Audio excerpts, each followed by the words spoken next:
जय माता दी सभी को।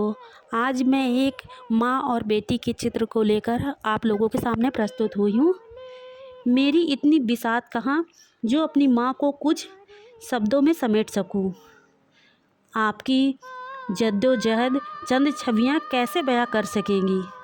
जो आप अडिग होकर बच्चों के लिए लड़ी ना होती तो आज हम सब कुछ भी ना होते, कुछ भी नहीं।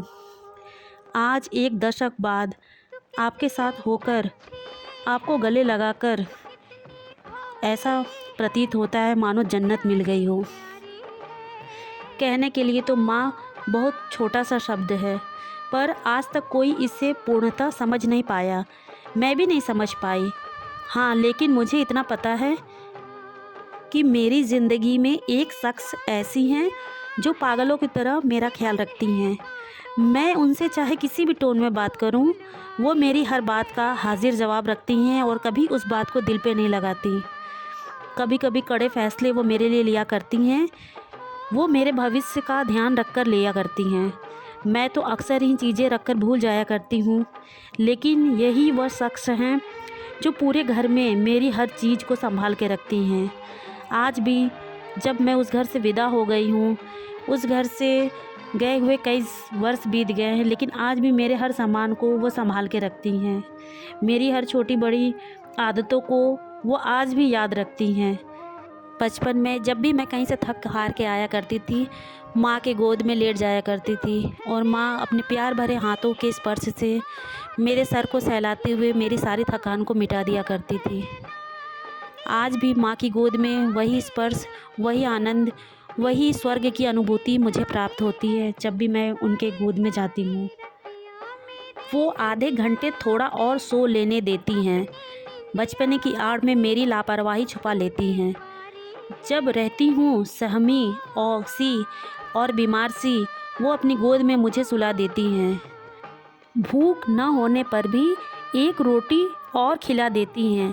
जब उदासीनता घेरे होती थी मुझे, तो बनकर मेरी दोस्त मेरी सब गम भुला देती हैं। न जाने कितने त्याग कर मुझे जीना सिखा देती है। रहे वो एक पल दूर तो सूनेपन का मतलब बता देती है।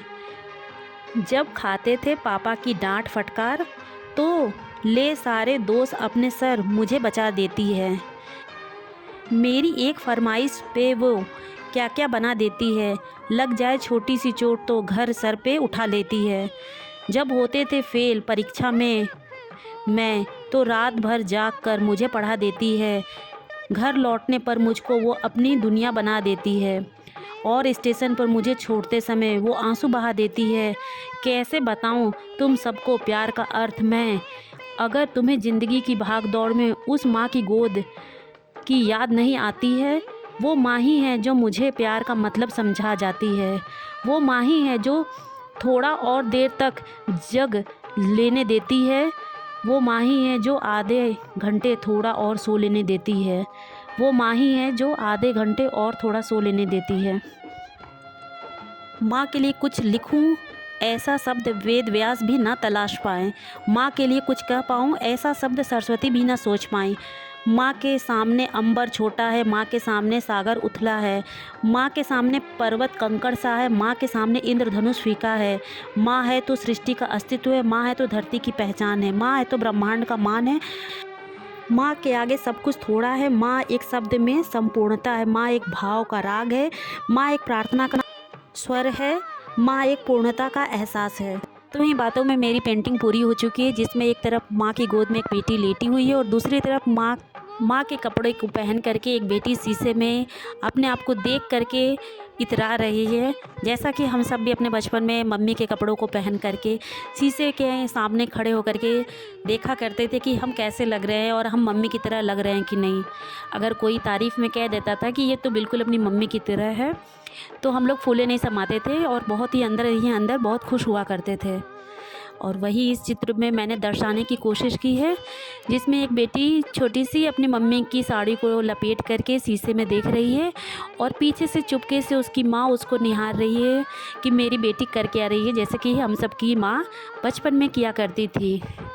और दूसरी तरफ देखेंगे माँ की गोद में कैसे सुकून की नींद एक बेटी ले रही है उसको मैंने दर्शाने की कोशिश की है। अगर आप लोगों को मेरी पेंटिंग अच्छी लगे तो प्लीज़ लाइक करिए। Thank you.